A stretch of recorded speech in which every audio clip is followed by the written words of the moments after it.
But perhaps the most common is that we will identify a country that has resources our corporations covet, like oil, and then arrange a huge loan to that country from the World Bank or one of its sister organizations. But the money never actually goes to the country. Instead, it goes to our big corporations to build infrastructure projects in that country, power plants, industrial parks, ports, things that benefit a few rich people in that country, in addition to our corporations, but really don't help the majority of the people at all. However, those people, the whole country is left holding a huge debt. It's such a big debt they can't repay it, and that's part of the plan, that they can't repay it. And so at some point, we economic hitmen go back to them and say, listen, you owe us a lot of money, can't pay your debt, so sell your oil real cheap to our oil companies.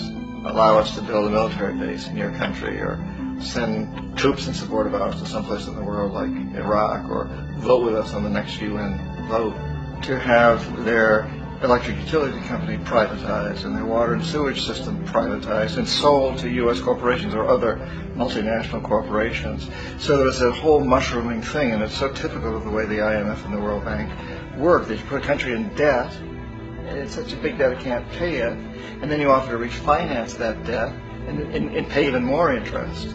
And you demand this quid pro quo, which you call a conditionality or good governance, which means basically that they've got to sell off their resources, including many of their social services, their utility companies, their school systems sometimes, their penal systems, their insurance systems, to foreign corporations.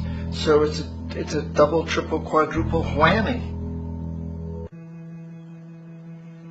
Ecuador for many, many years had been ruled by pro-U.S. dictators, often relatively brutal. Then it was decided that they were going to have a truly democratic election. Jaime Roldos ran for office, and his main goal, he said, as president, would be to make sure that Ecuador's resources were used to help the people.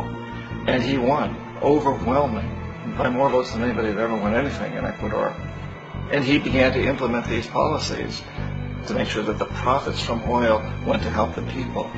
Well, we didn't like that in the United States.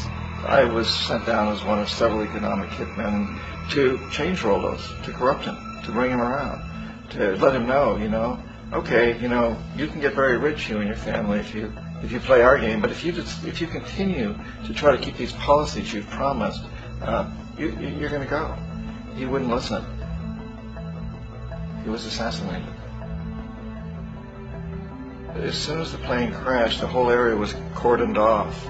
The only people that allowed in were U.S. military from a nearby base and some of the Ecuadorian military. When an investigation was launched, two of the key witnesses died in car accidents before they had a chance to testify. A lot of very, very strange things that went on around the assassination of Jaime Roldos. I, like most people who've really looked at this case, had absolutely no doubt that it was an assassination. And of course, in my position as an economic hitman, I was always expecting something to happen to Jaime, whether it be a coup or assassination, I wasn't sure, but that he would be taken down because he was not being corrupted. He would not allow himself to be corrupted the way we wanted to corrupt him. And in that way, we've really created an empire, but we've done it very, very subtly.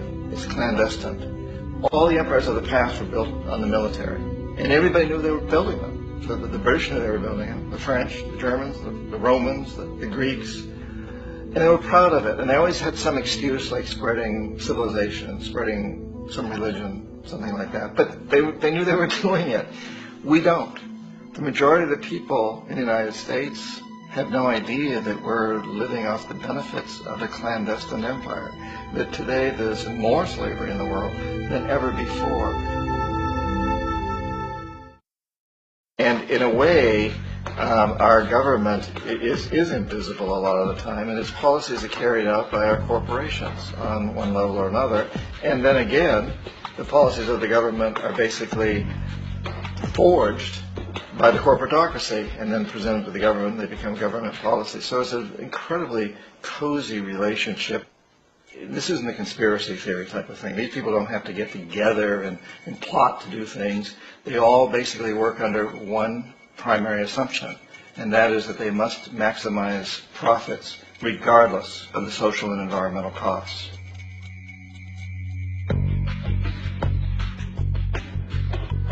The bank and IMF serve this role on a global scale. The basic scam is simple. Put a country in debt either by its own indiscretion or through corrupting the leader of that country. Then impose conditionalities or structural adjustment policies, often consisting of the following. Currency devaluation. When the value of a currency drops, so does everything valued in it. This makes indigenous resources available to predator countries at a fraction of their worth. Large funding cuts for social programs. These usually include education and healthcare, compromising the well-being and integrity of the society, leaving the public vulnerable to exploitation. Privatization of state-owned enterprises. This means that socially important systems can be purchased and regulated by foreign corporations for profit.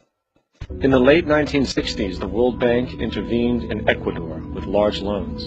During the next 30 years, poverty grew from 50% to 70%. Under or unemployment grew from 15 to 70%. Public debt increased from 240 million to 16 billion, while the share of resources allocated to the poor went from 20% to 6%. In fact, by the year 2000, 50% of Ecuador's national budget had to be allocated for paying its debts. It is important to understand the World Bank is, in fact, a U.S. bank, supporting U.S. interests. But the United States holds veto power over decisions, as it is the largest provider of capital.